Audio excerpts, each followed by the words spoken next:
The story opens in the Silver Dragon dungeon, where two soldiers stand guard over a specific cell. A figure approaches them with slow, graceful steps. One of the guards recognizes her. It's the Queen, Her Majesty Rossweisse. The soldiers greet her, and she instructs them to leave, as she wishes to speak to the prisoner alone. They comply without hesitation. The Queen, known as the Silver Dragon Queen, Rossweisse, walks toward the prisoner, our protagonist, who is held captive in the dungeon. She mocks him, tauntingly asking how the once great dragon-slaying hero feels now that he is a prisoner of the dragon clan. The battered hero, Leon Cosmode, responds by asking her to kill him. With a sly grin, Rossweisse teases him, questioning if he really wants a quick death. She holds his chin, telling him that it won't be that easy for someone as handsome and resolute as him. She adds a few more scars to his face, remarking that he looks even better now. Leon, humiliated, pulls his face away from her sharp claws and demands she either kill him or act faster. Licking the blood from her claws, the Dragon Queen remarks that if he hadn't been framed by a villain, he wouldn't have fallen into such a miserable state. She then makes him an offer to join the Dragon Clan. Leon grins, asking mockingly if she's even worthy of such an alliance. Her playful expression vanishes, replaced by anger as she slams him into the wall, causing him to cough up blood. Placing her foot on his chest, she questions how a mere prisoner dares be so insolent toward her. Addressing him by his name, Leon Cosmode, she reminds him that he is no longer the great hero of mankind, once praised by thousands. She asks if he's still dreaming of wiping out the Dragon Clan and securing a legacy for future generations. She tells him to wake up, reminding him that he is destined to die in this dungeon. She adds with a smirk that perhaps, in another life, he might have had the chance to let his descendants bask in wealth and glory. Isn't that an interesting thought? She teases. But she quickly notes, almost mockingly, that since he has no heir, that day will never come. Leon, undeterred, advises her not to underestimate humans. But before he can say more, Rossweisse wraps her tail around him, lifting him into the air. She calls him stubborn as he struggles in her grip, and with a mocking tone, asks if he's finally ready to beg for mercy. To her surprise, Leon calmly replies that she made two crucial mistakes from the start. First, she shouldn't have been alone with the most powerful dragon slayer trained to kill her kind. And second, she never should have tasted his blood. With those words, Leon activates his skill, Blood Curse. Rossweisse immediately releases him from her tail, stumbling as she tries to regain her balance. A wave of heat surges through her body, and she collapses to the ground, confused and shaken. Feeling around, she can't believe what's happening to her. Leon, now standing over her, tells her that soon she'll live in agony for the rest of her life, cursed by the souls of those she's wronged. But before he can finish his words, Rossweisse surprises him, leaping up and slamming him to the ground with a mischievous, lustful expression. Leon, confused, asks what is happening as he notices the lustful expression on Rossweisse's face. He wonders if she's being aroused, but before he can react, she suddenly kisses him. An hour later, their clothes lie scattered on the ground. As the effects of the curse fade from her eyes, Rossweisse regains her senses.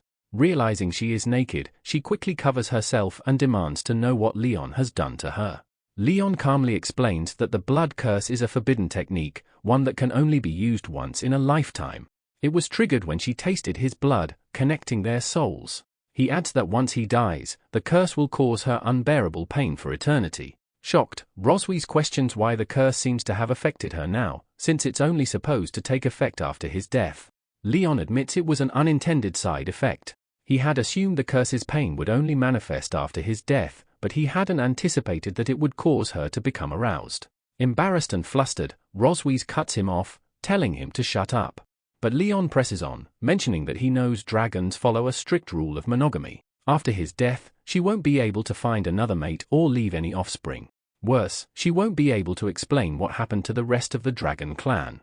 Rossweisse, overwhelmed by the unexpected consequences of the curse, grows visibly frustrated. Leon, sensing her turmoil, points out her earlier words, that he would have no successor, and now, ironically, neither will she. Enraged by his mockery, Rossweisse tries to attack him, but before her blow can land, Leon taunts her, asking if she really wants to kill him. He tells her she doesn't need to, he'll die soon enough. His final words sting. He tells her to live the rest of her life filled with hatred for him, and in endless pain, as that is the curse he has bestowed upon her, as a mere human. After some time, as Rossweisse finishes dressing, she stands beside Leon's weakening, dying body. She looks down at him with a mix of anger and disbelief, asking how a mere human could take revenge on her in such a despicable way and then just die. With magic crackling in her hands, she steps closer, her voice bitter and incredulous. "How can it be so cheap?" she asks, her tone sharp as she places her hand on his chest, leaving a glowing magical mark. Leon Cosmode was once a legendary dragon-slaying hero. At the age of 5, he demonstrated his brutal strength by killing his neighbor's vicious dog with his bare hands. A passing top dragon slayer witnessed the event and, impressed by Leon's potential, accepted him as his apprentice. By the age of 10, Leon had entered the Imperial Dragon Slayer Academy for formal training, and just 4 years later, he graduated with the highest evaluation ever recorded, becoming the youngest graduate in the Academy's history. At 15, Leon set foot on the dragon-slaying battlefield. He slaughtered countless dragons, recaptured lost territories, and earned numerous military accolades for the Empire. His prowess and achievements made him the strongest dragon-slaying hero and the Empire's only hope for victory in the ongoing war against the Dragon Clan. But everything changed when he became a captive of the dragons. 2 years have passed since Leon's capture. Now, Leon awakens in an unfamiliar, comfortable bed, confused about how he ended up there and where he might be. As he scans the room, the door creaks open and a young girl pokes her head inside. When she realizes Leon is awake, she fully opens the door and steps into the room.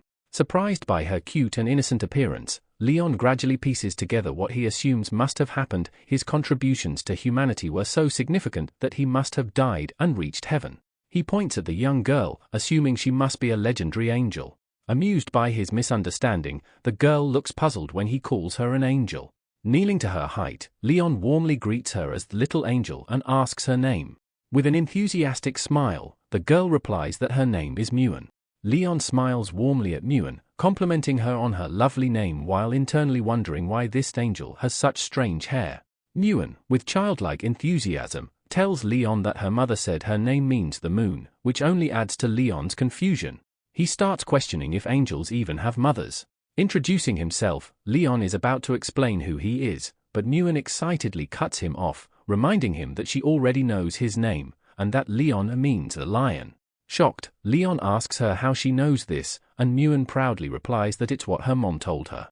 Growing suspicious, Leon cautiously asks who her mother is, to which Muan innocently answers, Rossweisse. Baffled, Leon freezes. The realization that Rossweisse is Muan's mother hits him like a blow, and his confusion deepens. He hesitantly asks Muan what he is to her, and the girl, filled with excitement, blurts out, "You're my father." Leon is struck by a wave of shock, unable to believe what he's hearing. The idea that Rossweisse, his enemy, and he could have a child together seems utterly impossible. As he begins to spiral into disbelief, Muan suddenly turns her attention to the door. Noticing something, she exclaims, "Mommy's here." Leon looks up to see Rossweisse standing in the doorway, her presence commanding the room. Muan rushes over to her, beaming and telling her mother that her dad is awake. Rossweisse replies with a sinister smile, her eyes gleaming as she says, "Yes, I know. He's finally awake." Muan, innocently oblivious to the tension, tells her mother that she must be happy because she came to visit Leon every day. Rossweisse, with a malicious grin, agrees. That's right, while Leon silently notes that only a ghost would believe such a thing. Rossweisse gently pats Muan on the head and tells her to go outside and play for a while, as she has something to discuss with her father. As Muan skips out of the room, Rossweisse turns her full attention to Leon. Immediately, Leon asks her if Muan is truly his daughter. Rossweisse coldly confirms that she is indeed their biological child. As she slams the door behind her, Leon, overwhelmed with confusion, shouts that Rossweisse hates him and demands to know why she gave birth to the child, and more importantly, why she even saved him. Rossweisse approaches him slowly, her voice dripping with sarcasm. She reminds him that he's been asleep for 2 years and asks if he really thought she could just let go of what he did to her back then. Leon, growing defensive, retorts that he never wanted what happened between them. He insists that they are from different worlds and can never coexist. He adds that if it had been any other time, he would never have touched her. Rossweisse narrows her eyes, her expression turning dark, and sarcastically comments on how touching her must have been torture for him. Leon answers affirmatively, but before he can say more, she suddenly trips him onto the bed. Shocked, Leon questions what she's doing as she climbs on top of him and tears open his shirt. With a twisted smile, Rossweisse tells him that she plans to carve her own dragon mark onto him. Pressing her chest against him, she begins to place the mark, and Leon, panicking, begs her to stop. Ignoring his pleas, she completes the dragon tattoo on his chest, her voice low and menacing. She tells him that the mark will be his eternal shame and that from now on, he belongs to her and will never be free. With a sinister grin, she taunts him, suggesting that when his fellow humans see the dragon tattoo on his body, they will question whether he is still the great dragon-slaying hero or if he has become a traitor who surrendered to the dragon clan. Leon, lying helpless in bed, questions why Rossweisse is going to such extremes. Getting closer to him, she leans in and asks if he truly doesn't understand. The concept of revenge among the dragon race has always been a perplexing issue for human scholars, as their approach to vengeance is far beyond human comprehension, rooted in paranoia, extreme emotions, and inhuman behavior. Rossweisse tells Leon that her goal is to make him live in shame for the rest of his life, humiliated and broken under her control. As she presses her body against him, Leon feels a surge of heat, blushing in an uncontrollable arousal as she provocatively suggests they get started. For Rossweisse, the Silver Dragon Queen, it is a great honor to turn Leon, the greatest dragon slayer in human history, into a slave of the dragon clan and, in a twisted way, her closest partner. Although from a human perspective it may seem unimaginable, this is her ultimate revenge.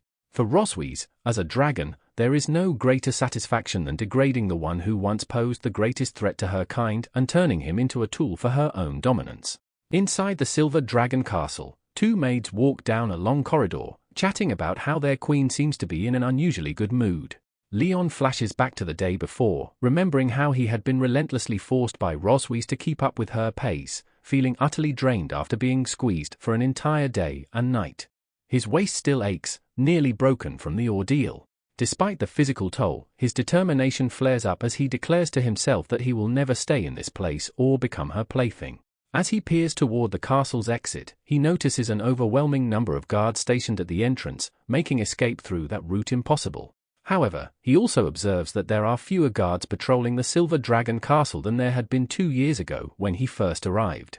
His mind races, and suddenly, he spots a hole in the ground nearby. Suspicious, he wonders if it could be a trap set specifically for him. But Leon quickly shakes off his doubts, realizing that he can't afford to hesitate. Whether it's a trap or not, he has to escape this place no matter the risk.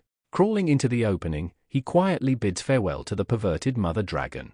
As for the little dragon, Muan, though she's undeniably cute, he resolves that she can only be left in her mother's care for now. Determined to escape, Leon prepares to face whatever lies ahead, vowing not to remain a prisoner any longer. As Leon crawls through the cave, Muan watches him from above, peeking out from the balcony with excitement. She calls out to her mother, Rossweisse, telling her to look at how cool her dad is, pointing out that he's digging a hole like a dog. Rossweisse, smiling, nods and says she saw, adding that it's pretty awesome. Muan, with enthusiasm, then asks her mom when she plans to fish her dad back. Rossweisse stands up, gently correcting her daughter, saying that fish isn't the right word to use, as it's rude. When Muan cutely asks what she should say instead, Rossweisse gives her a sinister smile and suggests using the phrase catch him back. Meanwhile, Leon has managed to escape into the forest. From a distance, he sees the borders of human territory beyond the mountains. His heart races with hope, but he pauses, wondering if Rossweisse could still catch up with him after all the distance he's covered. To his horror, he spots something in the sky, Rossweisse, flying swiftly towards him. Panicking, Leon tries to run, but her flying speed easily outpaces him. She lands gracefully in front of him, towering over him, as she casually comments on how good he is at running. Breathing heavily, Leon shouts at her, asking if it's fun for her to toy with him like this. Rossweisse, clearly enjoying herself, replies that she found their little adventure quite satisfying. But then, with a sly smile, she questions whether he ever thought about how smoothly everything went for him. She asks him if he really believed that escaping was that easy, pointing out that someone had diverted the guard's attention and left the hole for him to crawl through. Leon, realizing it was a trap all along, replies that he had no choice, even if he knew what was happening. He hadn't expected Rossweisse to catch up to him so quickly. She leans in closer, her face inches from his, and asks what he thinks will happen to him if he returns to human territory now, with her dragon mark on his chest. She taunts him, wondering aloud if he still believes they will recognize him as a hero, a dragon slayer. Leon cuts her off, shouting that even if they don't accept him, he will start his life over as an ordinary person, which is far better than being tortured by her. Rossweisse, visibly angered, flaps her wings with frustration and tells him he doesn't know how to appreciate her kindness. Without hesitation, she grabs him in her powerful claws, lifting him into the air. Leon struggles and screams at her, demanding to know where she's taking him. Calmly, Rossweisse replies that since he wants to return so badly, she'll help him. After 3 hours of flying near the Empire's border city, Rossweisse hovers over the treetops and suddenly releases Leon. He screams in fear as he crashes through the branches, finally landing hard on the forest floor. Groaning in pain, his head aching, Leon looks around, spotting a settlement in the distance. As he gazes down at what seems to be a human town, he wonders if he's finally reached a place of safety.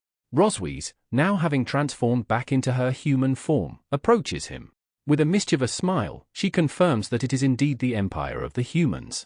She asks if he really thinks he can return to the human world simply by stepping foot into it after all this time. Seeing the long-lost town, Leon's eyes begin to fill with tears, believing for a moment that he's finally free. But to his horror, Rossweisse reminds him that he can't go back, no matter how close the human world seems. As she activates the dragon mark, a sharp, burning sensation erupts in Leon's chest, forcing him against the trunk of a tree. Cornering him, Rossweisse smirks and casually adds that she had forgotten to mention an important detail: when one of the two people with the dragon mark desires the other, the mark will react. As Rossweisse closes in on Leon, her voice drops seductively as she tells him that soon, he'll feel hot all over, itching with an uncontrollable urge, and unable to resist. Leon, gritting his teeth, asks if she really intends to do this here, right in front of a human town. Rossweisse, with a lustful smile, confirms it, leaning in even closer. She reveals the cruel reason she brought him to this specific place: she wants him to experience the ultimate shame, knowing that his hometown, the world he once fought to protect, is so close, but just out of reach. Leon, feeling the intensity of the dragon mark heating up, struggles to pull back. But with a surge of determination, he regains his composure, pushing through the overwhelming sensations.